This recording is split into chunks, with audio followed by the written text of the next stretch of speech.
I'd like to welcome you all to our event, and I want to start by thanking you. This is an event for our members and donors. You're people who are so important to the museum because you help us do our work. You help us provide access to all of our visitors to the University of Michigan's cutting edge research. And when I say everyone, it's partly because the museum's admission is free and because we've been doing so much more work online lately, such as this event, which really helps to provide access for people who have a hard time getting to the museum or who are out of state. And I know that we have some people from out of state on the call now. If you'd like to tell us about where you're joining us from, you could put that in the chat and share that information. That would be fun to see who's here from out of state. So if you could move on to the next slide, please. I wanted to go over some technical details before we really get started. You may have noticed that this session is being recorded, and that's so that we can share it with any of our members and donors who weren't able to attend today. We will mute all the participants as they come on to the call so that we can reduce background noise. You can click on chat, which is in the bar of commands at the bottom of your screen. And anytime during this program, you can type in questions or comments, and you can have a discussion, alongside the event if you'd like to do that. At the end of the program, we will have time for Q&A with our guest.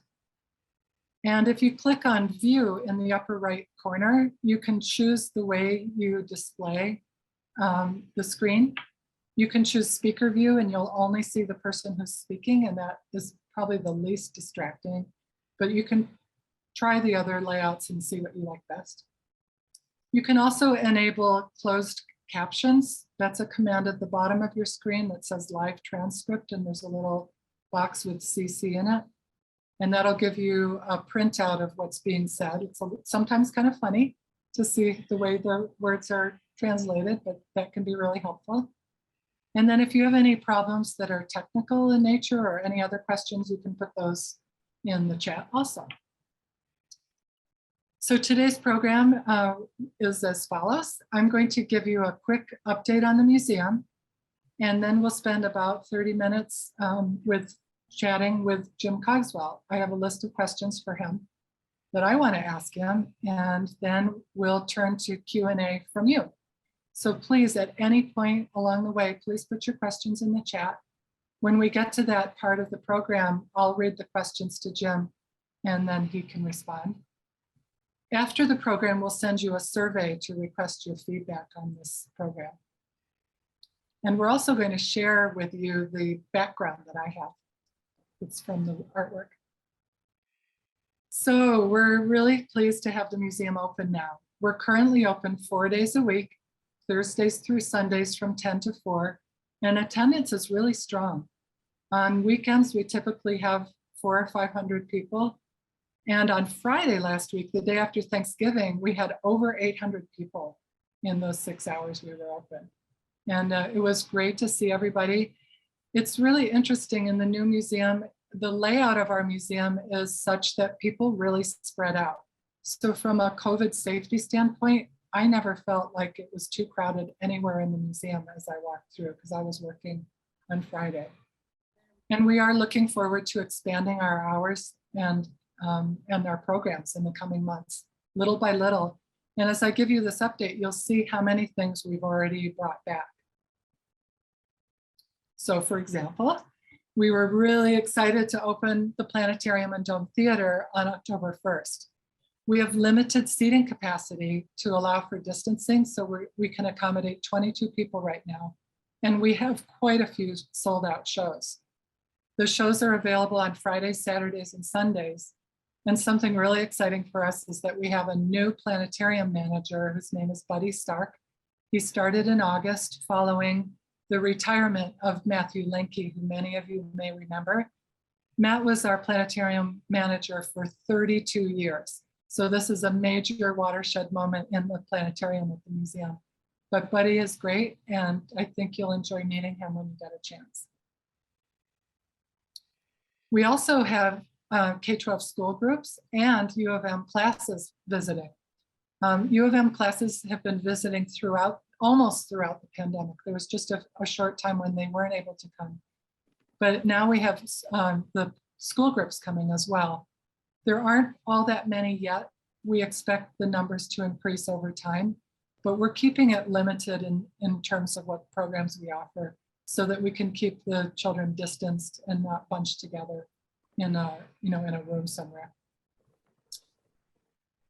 We're also thrilled to have our student docents back. They've been involved all along. However, they were mostly working remotely for the museum during the pandemic.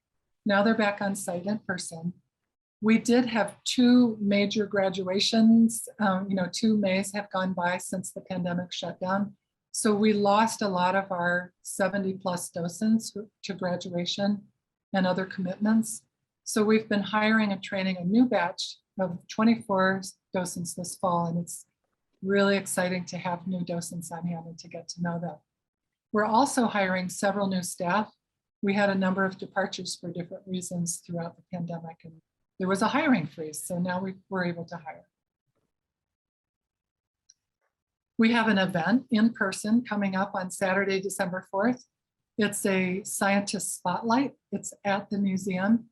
And this is an opportunity to walk around the museum and visit with scientists at tables, as you can see in this photo, and talk with them about their research.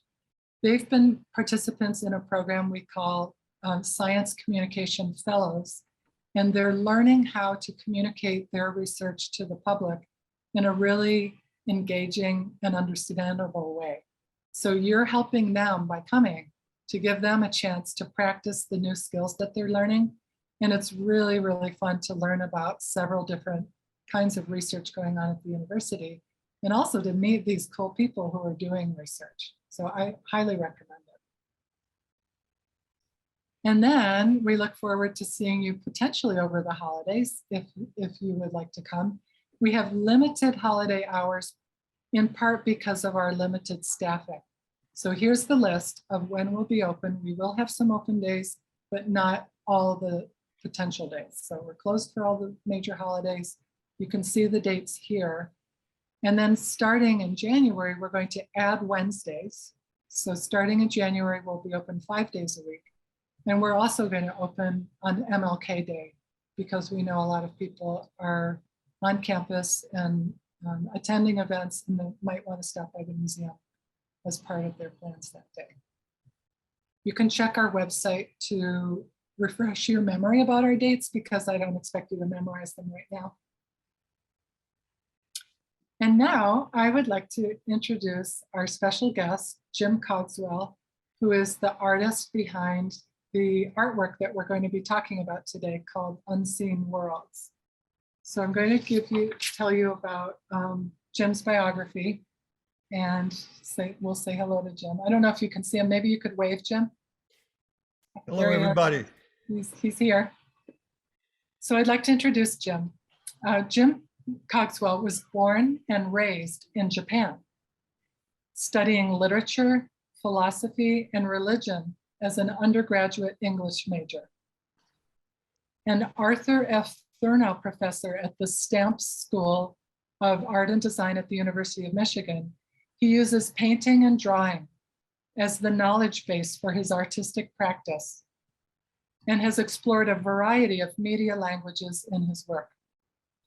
Attracted to interdisciplinary projects, he has collaborated in performance works, videos, and installations with poets, dancers, musicians, composers, cosmologists, astronomers, a biostatistician, a computer science engineer, and a mechanical engineer. So that gives you a sense of the breadth of Jim's interests, and he's just really not afraid to learn new things, as we'll see.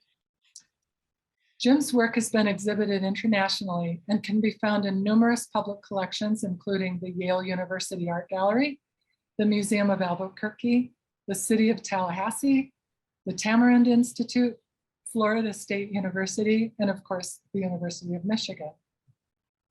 Examples of his vinyl window installations locally include the vinyl window mural called Enchanted Beanstalk from 2011, which occupies 8 stories of windows at the Mott Children's Hospital at the University of Michigan Medical Center.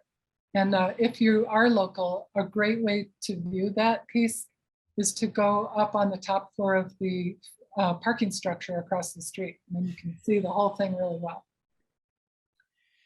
He also had a remarkable installation called Cosmogonic Tattoos in 2017.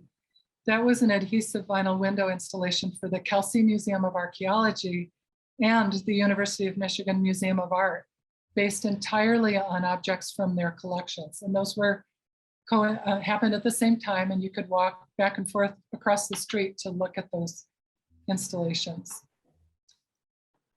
Jim also has an international project planned for next year called Vinyl Euripides. It's an installation for the Michael Kakianis Foundation in Athens, Greece, based on Kakianis's cinematic restaging of 3 plays by Euripides: Electra, The Trojan Women, and Iphigenia.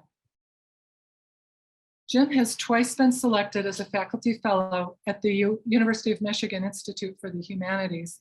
And in 2008, he was appointed an Arthur F. Thurnow Professor in recognition of his outstanding contributions to undergraduate teaching. And in 2014, he was elected a senior fellow in the Michigan Society of Fellows.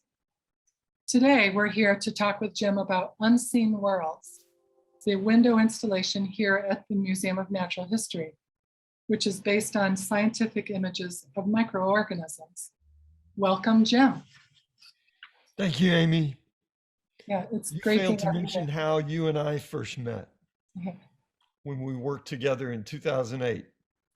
great. That was a great opportunity, and we'll talk about that a little bit more. But the first thing we're going to do is play a video. We've created a really great video about Jim's work, and you are among the first to see it.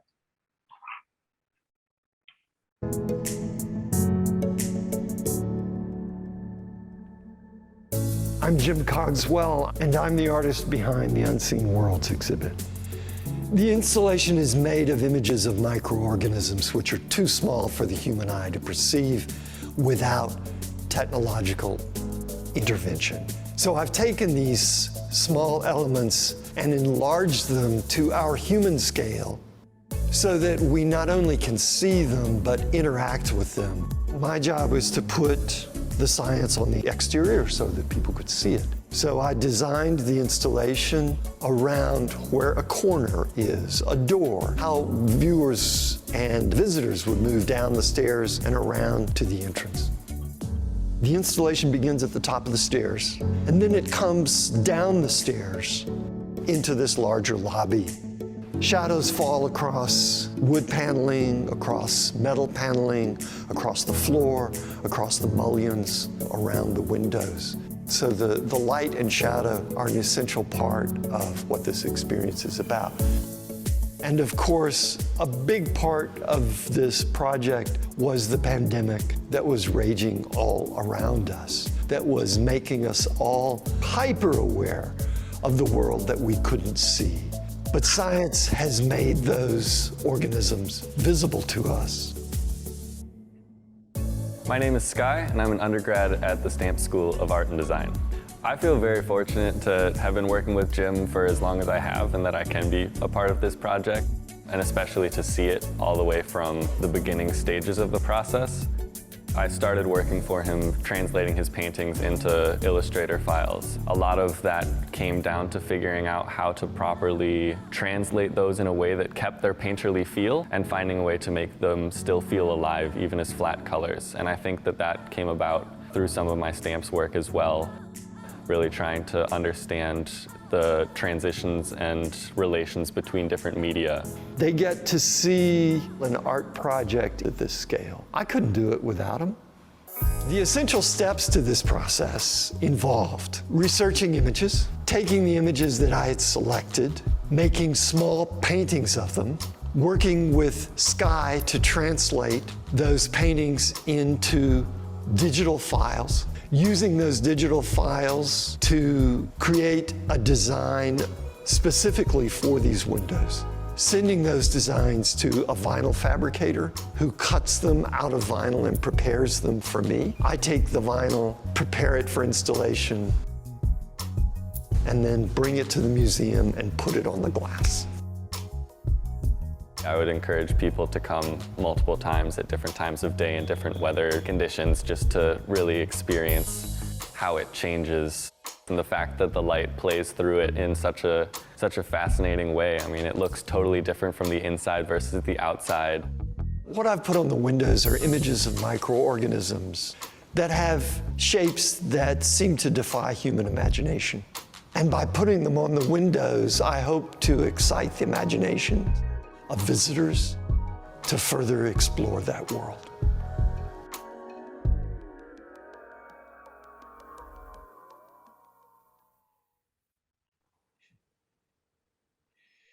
Great, thank you so much. That is a really fun video to watch. I think it gives you quite a good sense of the big picture of this project. And now Jim and I are just going to have a chat with some questions that I have prepared. And I hope you all will continue to put your questions in the chat so that when we turn to the Q&A at the end, we can fill in the blanks, the things that you want to know about. So Jim referred to the fact that he and I started working together quite a long time ago, back in 2008, 2009. Jim, do you want to reminisce a little bit about what was that project? Do you remember? I sure do. I remember it vividly. It was the International Year of Astronomy, and the astronomy department was tucked away in Denison Hall. And you and a colleague were trying to find a way to make that more visible and invited me to do an installation on the windows. I really enjoyed working on that, and it opened up the possibility for a lot of other projects here on campus. Right.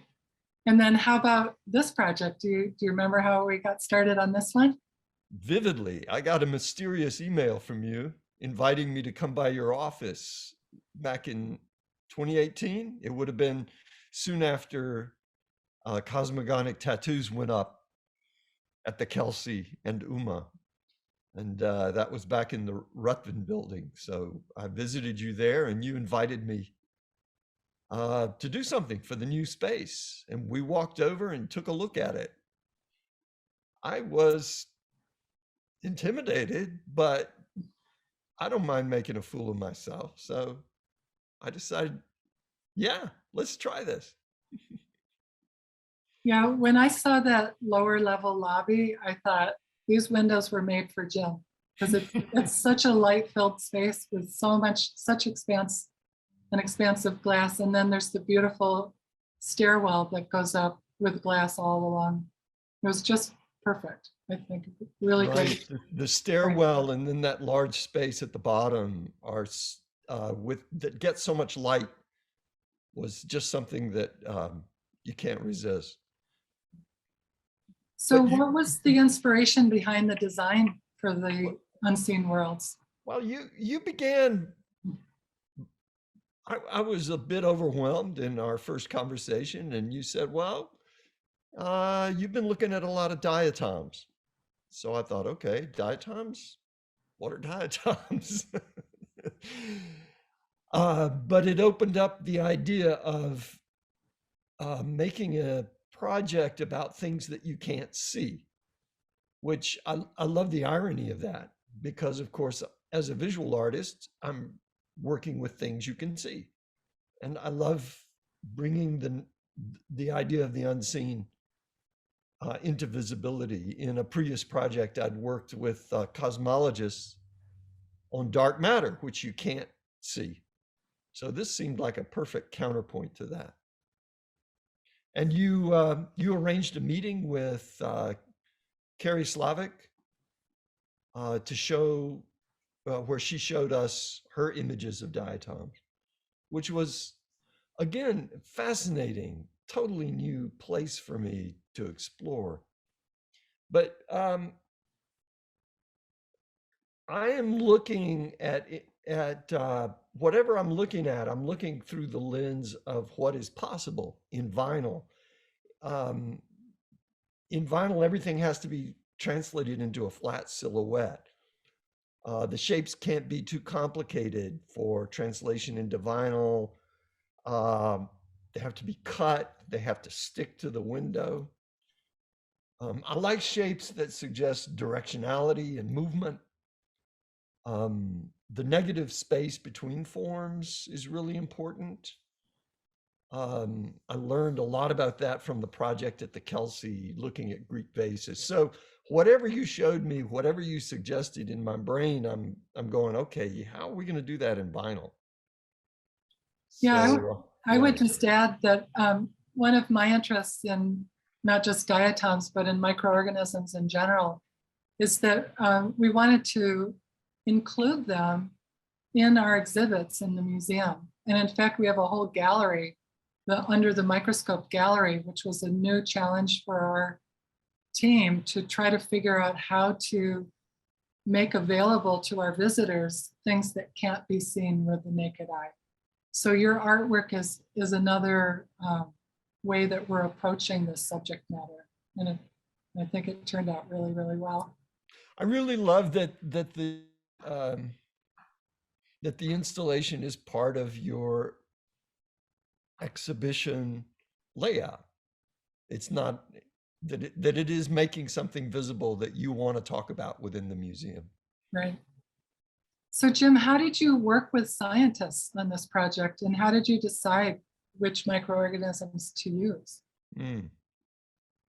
Well, deciding which microorganisms to use meant finding as many references, visual references, as I could. But in order to find those visual references, I had to inform myself a little bit about microbiology, because that's not in my background.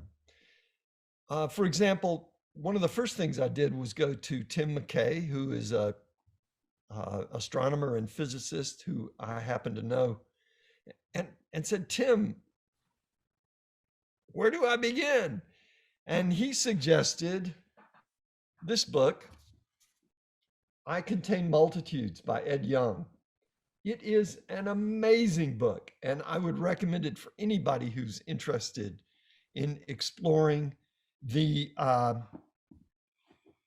nature of the human microbiome and the role it plays in our lives. I also went to Melissa Duhame, who is in ecology and evolutionary biology. I had seen her name mentioned in your own literature, and she had worked with some of my colleagues at Stamps. She specializes in viruses.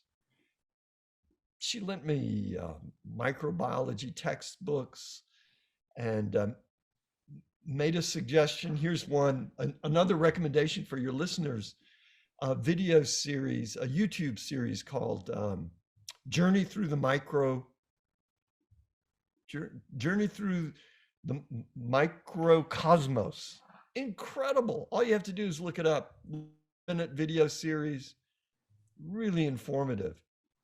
So I had to educate myself about this. She also mentioned having gone on a voyage with Christian Sardet, who studies plankton. And once I got hold of that book, just the rich world of plankton and the way it ranges from larval states of creatures that we know down to microorganisms, it expanded my way of thinking.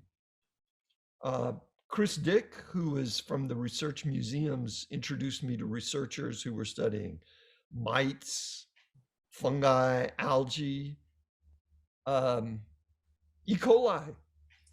We have some major E. coli on the windows now. And it turns out that the mite people have incredible sense of humor. So I ended up corresponding with researching mites from Australia to Washington, D.C. It was a lot of fun.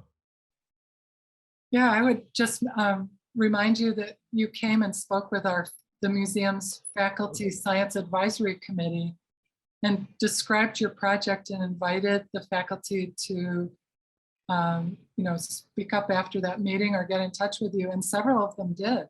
And you mentioned a few of them just now. So yes, they did. They were super important, and what I especially liked about that was their enthusiasm for the project. Yeah, that I wanted to do something that the scientists would enjoy, and they seemed very receptive to it, especially receptive to helping out with a course that I was going to teach in conjunction with this. Yeah, tell us about how you involved students in this project, because I know you did quite a bit. Well, for the part that's on the window, I hired 3 student assistants to help in researching the images. Beverly Fu is a microbiology major in LS&A. She just graduated. Kai Hamill was a stamps major. She has also graduated, and they have also graduated. And Sky Christoph, who has worked with me on previous projects. You saw him in the video. Wonderful, wonderful person to work with.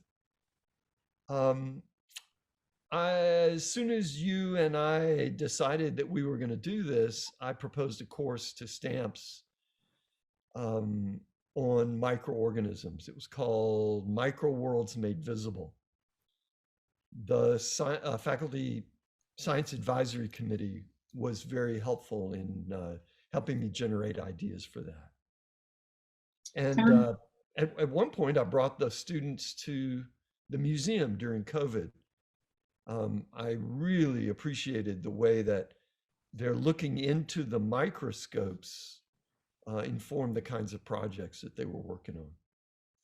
Yeah, that was an interesting moment during COVID, because we were able to have Jim's class come to the museum and use the microscopes in our Micro Worlds public lab or investigate lab. Whereas there were no other places on campus where Jim could take them to see microscopes or use microscopes because of COVID. So that was a lucky stroke. We had made all kinds of plans with the research museums, with other microscope labs, but everything imploded during COVID. But what you offered us, and that made such a difference. I really appreciated the attention your staff gave to that, and you're opening it up for us. Yeah, it was fun to have them here. So tell us a little bit about the steps in your creative process. And I'm just admiring the wall of paintings behind you, so I hope you'll refer to those as you tell us about your creative process. Well, after educating myself to this amazing world that I was completely unaware of previously, through reading, the next stage is to gather images, because I need visual images to refer to and to find out which tracks to pursue and which tracks to get my student researchers to pursue. So they looked in books, they looked online, researchers were sending us images very generously. I then print those images.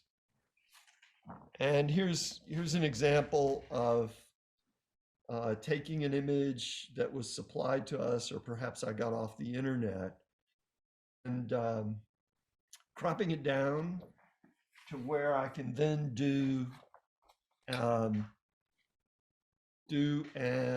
painting of it. And this is what you see behind me on the wall. That one is I love saying it. It's a siliceous skeleton of a polycystine radiolarium, and they're single-celled organisms. Can you believe that? Incredible. These are microsteria. Microsterias, it's a form of algae, and it's a little painting I did of that. These are those diatoms. You can see why I was totally intimidated at first when I saw stacks and stacks of those, until I figured out a way to do the paintings. And then amoeba. Now, how am I going to translate amoeba into vinyl? It requires simplifying and trying to see how it can become a silhouette. So after that, then in my previous work with Sky, we've come up with ways for him to translate what is most essential for the most essential information from these paintings into vector files, that is through Illustrator. They're basically flat images.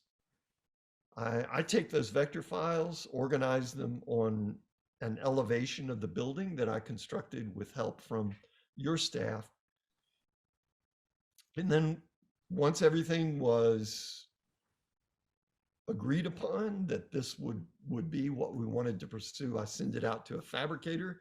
As you saw in the video, I get it back from the fabricator and spent, I don't know, I just finished installing it a couple of weeks ago, and we began in August. Yeah, It's it was a long haul, but Jim got it done faster than he expected. So in case anybody's wondering, he knew it would take a long time.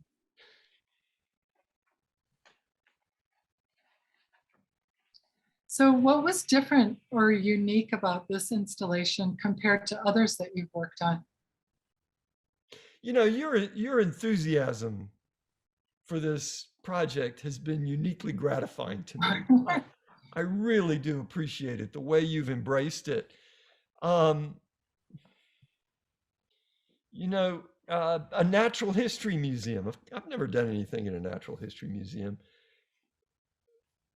And we humans don't just look at things neutrally. We approach different social and cultural contexts with different expectations and ways of processing information. I became very aware of that when I stepped outside the art gallery context to put things in public spaces.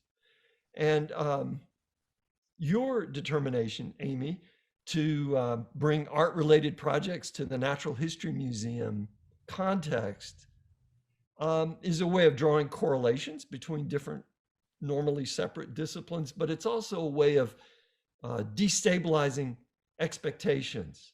And I respect the importance of destabilizing expectations because that's the way we see the world freshly. And that was really exciting for me.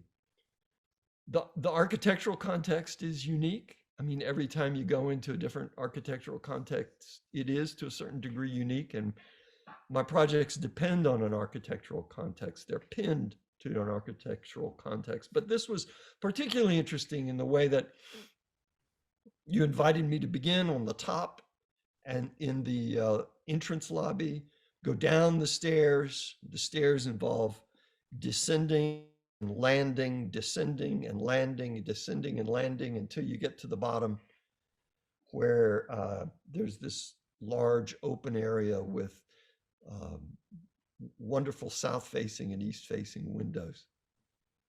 I think another thing that interested me about this was that because we're not as familiar with microorganisms, we tend to see them almost as abstract forms. And I have a background both in figurative painting, but also abstraction, you might say. In the world of abstraction, we experience shape, color, texture, materiality, dynamic relationships, patterns in a very direct way, unfiltered through what the thing is, but suggesting what it might be. And microorganisms just have burst in my idea of what shapes are and what they can do. Yeah. Jim, can you tell us how you selected the color palette for this piece? Because it's so vibrant. People can see behind me some of those colors. Without getting too technical, if you're organizing a large space, hierarchy is very important. That is what you see first and then what you see next. I always want to have a direct and immediate impact, but I don't want that to be all. So that's what I mean by hierarchy and sequence, because this is an arrangement that you don't see all at once, like a painting on the wall. It's important to lead people through it, for it to change in response to their movement and to invite more movement. And color is a really important in that. So colors always speak relationally. A color really doesn't have any specific meaning by itself. It's a way of making connections between one thing and another. So if you just fill a space with all kinds of colors, they don't speak anymore. They're just shouting over each other. So I had to select a group of colors that would support and heighten each other. Yeah, and work with the vinyl color palette that was available to me. I chose a particular green that relates to the green on your material, your natural history museum materials. High value colors are going to jump out because from the outside, the inside of the museum appears a little bit dark. So very high value colors I selected to work for emphatic points, and very low value colors. There are a couple of blacks in there that recede in from the outside. You don't see them as immediately, and that's important so that everything's not shouting at the same level at a viewer. Yeah, thanks. I just have a couple more questions before we turn to the questions that are coming in the chat. So just a reminder to everyone, keep adding your questions. I see some really good ones. So could you talk briefly about the composition of the work and how did you decide what to put where? And you mentioned the architecture of the building being a factor in that. You know, quite honestly, this is as much about the building as it is about microorganisms. I love the example that on Washtenaw Avenue, there's a big chunk of window that's taken up with the entry doorway. And there are 3 openings above the door. So I put in 3 arches, which for me are reminiscent of the entryways to cathedrals, for example, Romanesque, not quite Gothic cathedrals. I used the images of, they call them the rugose colonies of uropathogenic E. coli. I think this is the only building in the world that is decorated with E. coli. So you can take great pride in that. The corner of the building is another magnificent opportunity to create something that's emphatic. So there's a lot of emphasis there. I want there to be a flow. So coming down the stairs, it flows fairly close to eye level. And then when it hits a landing, it explodes upward to create a pause for you to look at. I wanted to place things strategically so that they would cast shadows on some of the surfaces like columns or the wood paneled wallway or the metal paneled wallway around the building. I'm so delighted with the exposure to the light that the lower lobby gets. It's a grand opportunity. Yeah, that was really highlighted in the video. You could see some of the incredible shadows that are cast. And we'll be sharing the link to the video with everybody in the audience, so you'll be able to watch it again. So Jim, my last question for you before we turn to our guest questions is, how would you recommend that visitors look at the work? Like, how should they engage with it? If I were coming to the museum for the first time to see it, what would you suggest that I do? Well, I hope that your curiosity is provoked and you want to say to yourself, what in the world is this? Because I didn't make it up. Okay. I had to interpret it, but I certainly didn't make it up. I can't make up this kind of stuff. So take pleasure in the shapes of individual elements and how marvelous they are. If you have a background in science, you might begin to say, oh, I think that's a diatom. This must be some kind of algae. I would like people to track how elements recur under different circumstances. I didn't try to use all 350 images that I had prepared.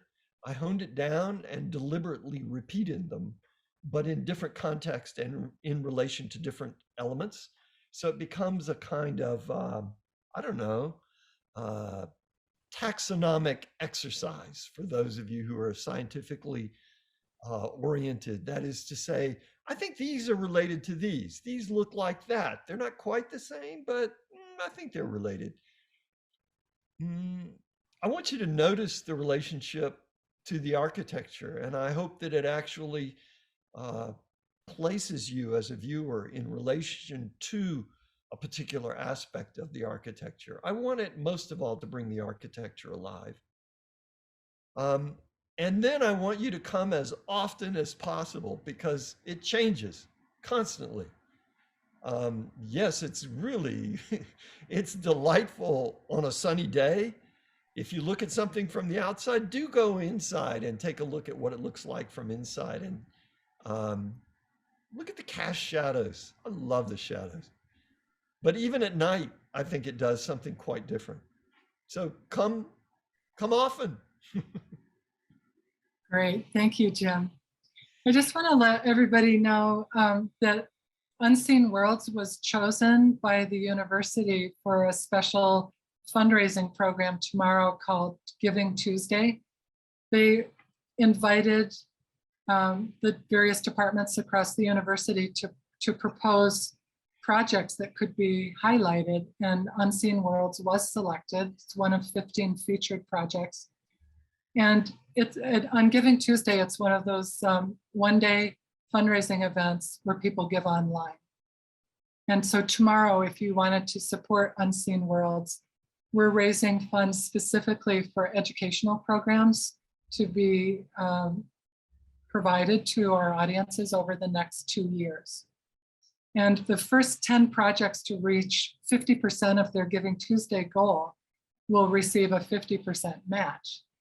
And one of our former student docents has already provided $500 to double the gifts of people who are the first to give. So it's a match of up to $500 as we get started tomorrow. So we'll be putting the link to the Giving Tuesday site in the chat.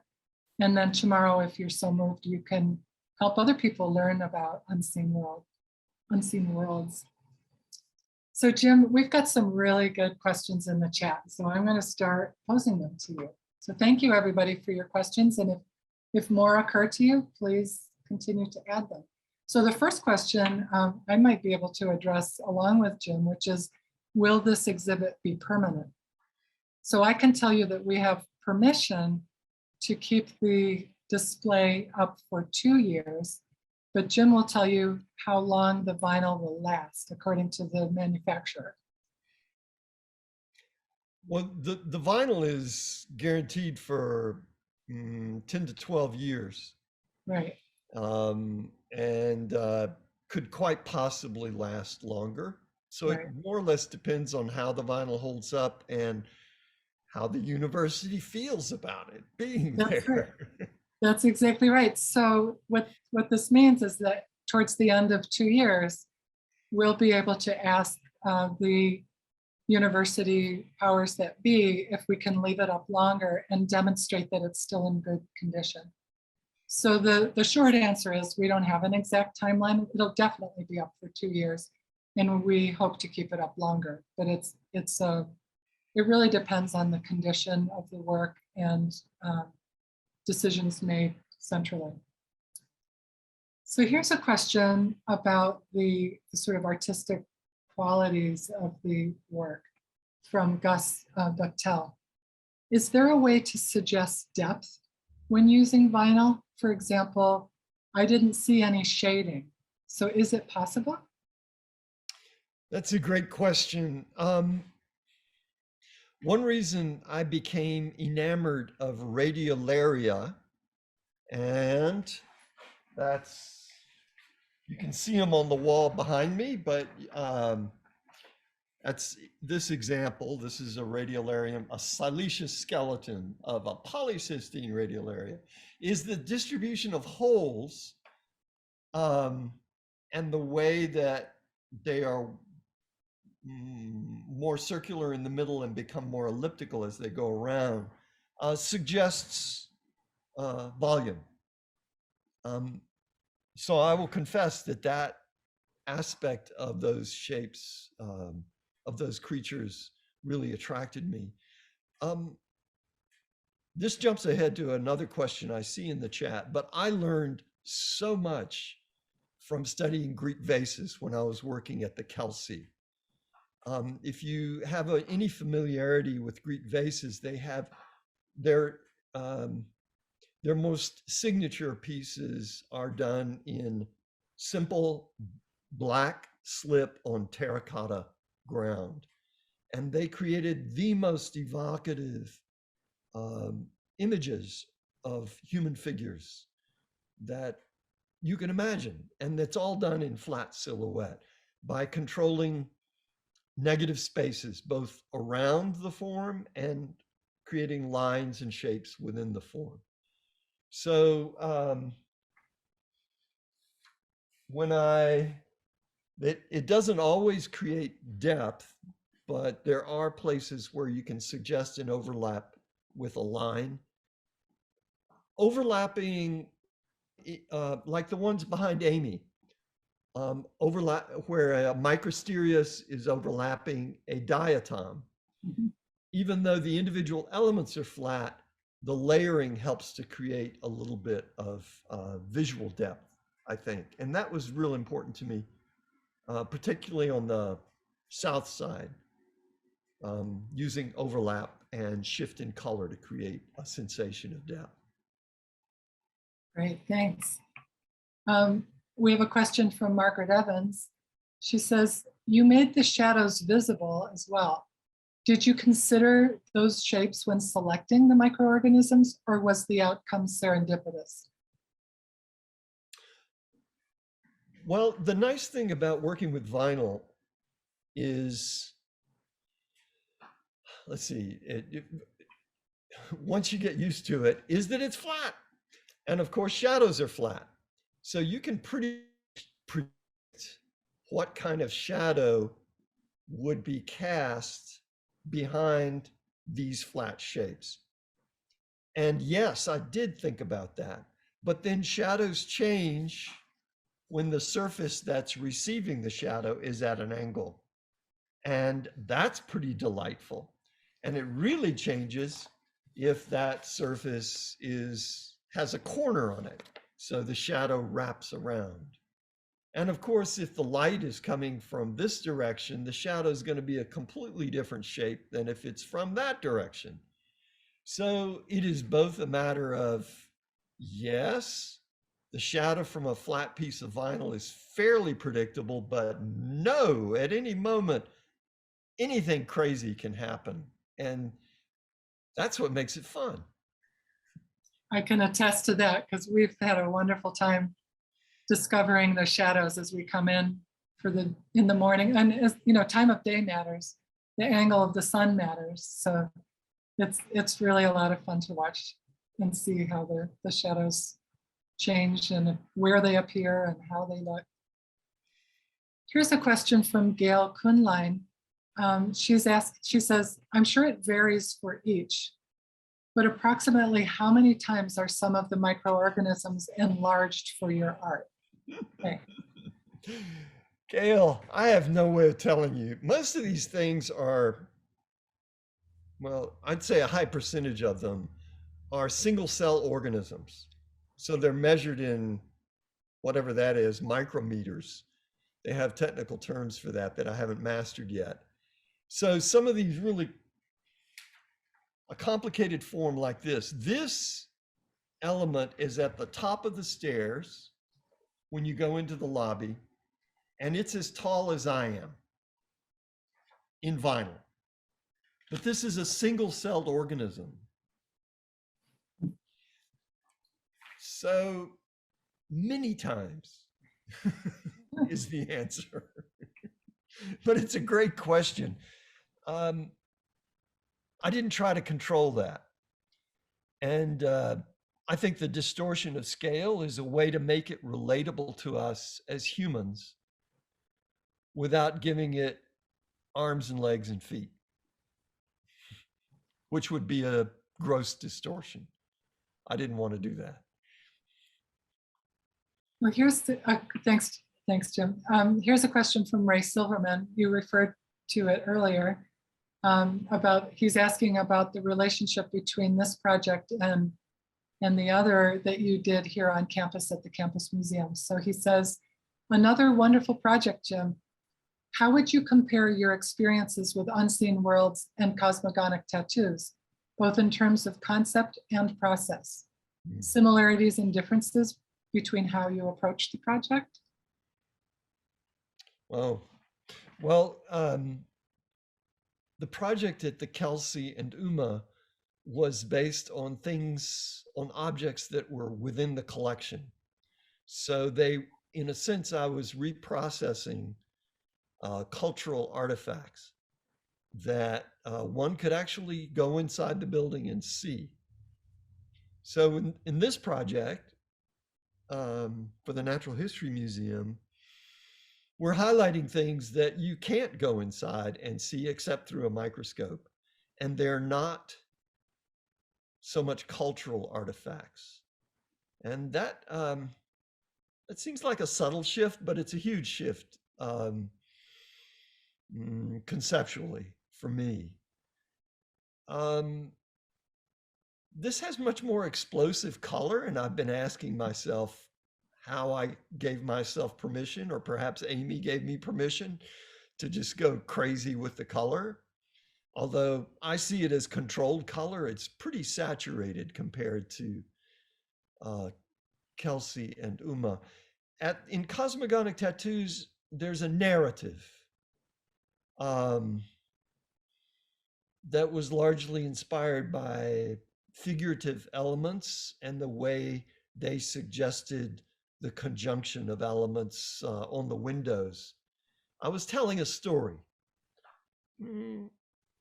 Something that was real important for me here was not to over-anthropomorphize these things. I wanted them to be separate from us. They're not us. Can we be interested? To what degree can we become interested in things that aren't just reflections of ourselves? To what degree can I, as an artist, become engaged with something that isn't human?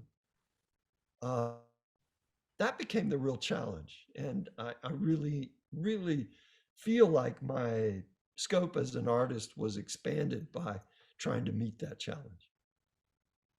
That's great. I just want to note that it's 5 minutes before 1 o'clock. If anybody needs to leave at any point, you can just slip away and that's fine. But we don't have very many questions left, so I'd like to ask them all if we can. So we might go a little bit past 1 o'clock if people don't mind.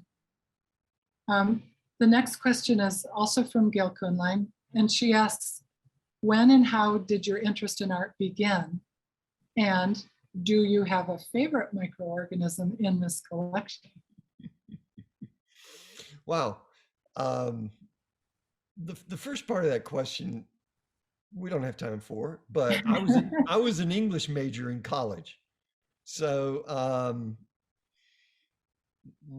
my interest in the visual world was certainly stimulated as a child by growing up in Japan. And I think my mother had a lot of interest in, she was visually oriented, but I only started making paintings pretty much my senior year, inspired by a woman I was dating at the time who was an art major. So there you go. I tell my drawing class, I got a C on the only art class I took in college. It was my only C, in fact. And it should have discouraged me, but it just kind of made me angry. Do I have a favorite microorganism? I don't know. I think they're all charming. I think the radiolaria are particularly fun. You can see them on the wall behind me. But no, I gave them all different roles to play. That big worm, for example, you can see the worm right by my nose. That worm plays a big role in the corner and in framing the doorways. There were so many to discover. I kind of take delight in the prominent role I gave to E. coli, because that's just one of these things we're terrified with and we're terrified of. So it crowns the corner and it goes over the doors and it's placed emphatically around the top. So I like them all for different reasons. You come see, figure out which ones you like. Thanks, Jim. Barbara Claver is asking, are the images labeled in any way? And I just want to interject that we've been working on a project to provide an inventory of them. And that's something that if you were to support the museum's educational fundraiser for Unseen Worlds Tomorrow, that would help us complete that part of the project. But Jim, do you want to comment on that? On the labels. The labels? Yes, I've supplied the staff with the names of the organisms, and Amy and I have gone back and forth about how technical to be on the naming, the identification process. Some of them have scientific labels we can attach to them, some just more general labels. But I think it's fun I really want people to be conscious of the fact that these are real things out there. They've been simplified and flattened, brought up in scale, their color has been altered. But the one thing I discovered was the role of the morphogenetic revolution, the Cambrian explosion that sent life forms into so many different shapes to occupy different ecological niches where they could thrive. And just, it's dazzling. And they're real. Yeah. And would you hold up the book that you showed us earlier? Sam is asking about that. Is that the one you were wondering about, Sam? Yeah. Okay. This is the book that that Tim McKay recommended to me, and it's highly readable. Ed Young is a staff science writer for the Atlantic, so it's both very informative and very readable too. There are many others. Entangled Life by Merlin Sheldrake is a great book, and if you want to have nightmares, here's a great one: Parasite Rex by Carl Zimmer. Zimmer is another wonderful science writer. He writes for the New York Times, and you can really get me going here. This is a book on that he wrote about E. coli. The whole book is on E. coli. Wow. I've got a Great. stack of books here if you want to show them to you. Good. Okay, the last question is about how long the images will be there, and we've addressed that. So I think we've reached the end of the audience questions, and I want to thank you so much, Jim, for this conversation, for being with us today for this event, so you could share your process and your ideas with our members and donors. And thank you so much for this work. It's just been an incredible process to work with you. And we're grateful for your work and for your friendship. So thank you, thank you. And just a reminder, we'll be sending you a survey for your feedback, along with a link to the recording for this event. And we'll send you the same background photo that I have on my Zoom screen so that you can share it with other people. And thank you everybody for being with us. We really appreciate your support and hope to see you at our next event. Thank you.